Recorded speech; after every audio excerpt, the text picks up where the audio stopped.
So now we're going to be moving on to quite a major part of uh, fluid mechanics and dynamics, and that's the term known as viscosity.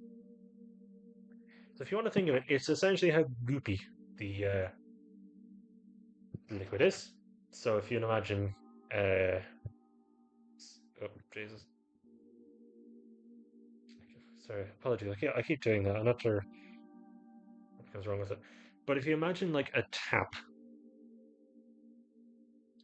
pouring water, let's say, we'll start with water. So it's pouring water.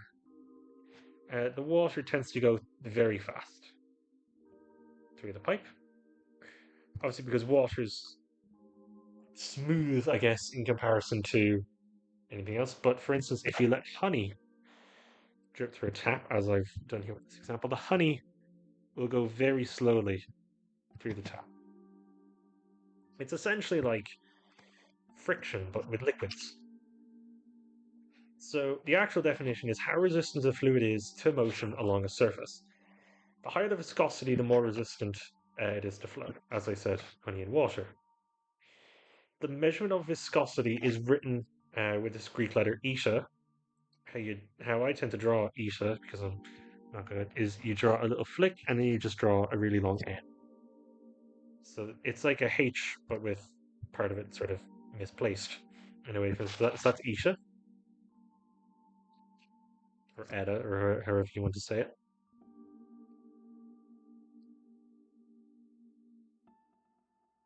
So the higher the value of the coefficient of viscosity, the more resistance it needs to motion. However, normally the coefficient of friction is limited normally between 0 and 1.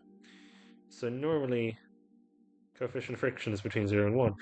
But actually, this eta can have a value so long as it's greater than 0. So it can have any positive value.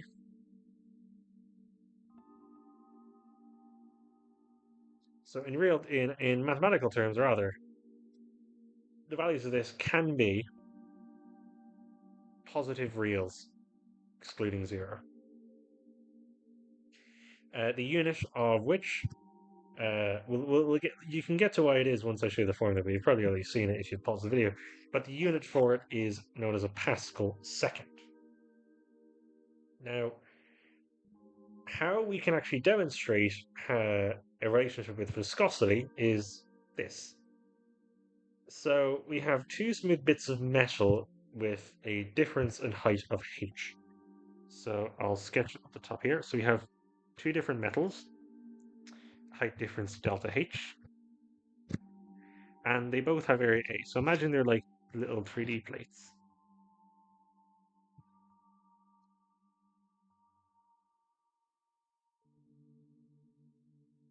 So what we do now is we pull on the top plate.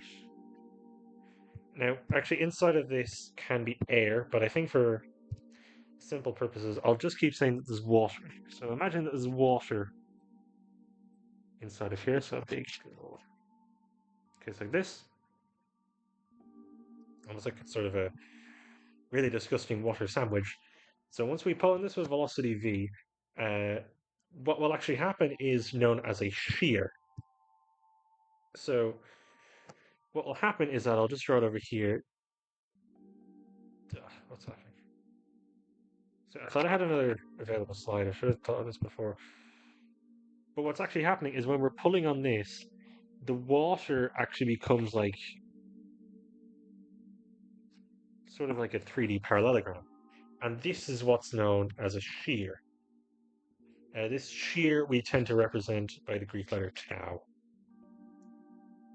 So, in terms of modeling, the top limiting part of it, so say the infinitely thin molecules at the top will move with a speed of v. However, the bottom bits, the further you go down, the slower it will actually go. As I said here, if you go down by some increment delta h, little delta h, the liquid will move slower by factors of eta, or by at least k, a constant times some factor of eta. Because obviously, if you go down tiny increments as opposed to bigger increments, It will change, but by a very different factor. So when pulling on this, we'll create a shear force that we can write in terms of eta. Now, what's actually found is that the applied shear stress, or shear force,